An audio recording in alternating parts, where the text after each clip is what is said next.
diplomates s'attendaient à ce que les présidents russes et chinois ne viennent pas. Ce n'est pas la première fois.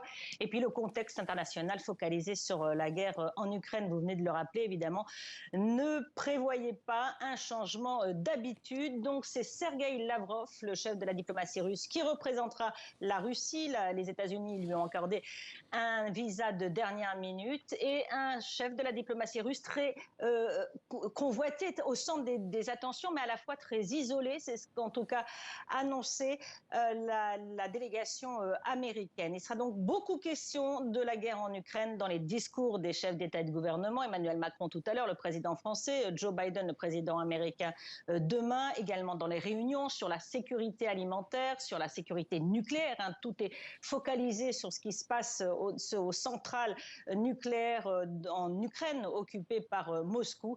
Et puis il y aura jeudi une grande réunion ministérielle du Conseil de sécurité où il sera question de lutte contre l'impunité. Il faut que la Russie paye pour ce qu'elle fait en Ukraine.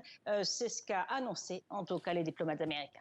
Et l'autre grand dossier qui sera traité lors de cette Assemblée générale, Elisabeth, c'est la question du réchauffement climatique. De vrais engagements peuvent-ils être pris alors qu'Antonio Guterres n'a pas hésité à parler de carnage climatique la semaine dernière après les inondations meurtrières au Pakistan ?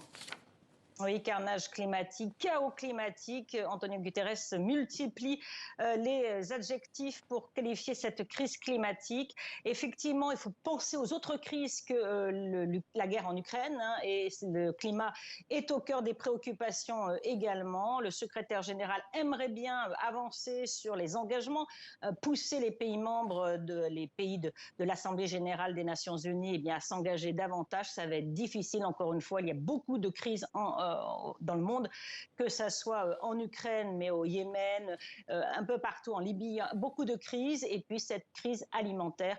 Donc ça va être très difficile d'avancer sur ce sujet climatique. Elisabeth Guedel en direct de New York avec nous et qui suivra cette Assemblée générale des Nations Unies pour TV5 Monde cette semaine.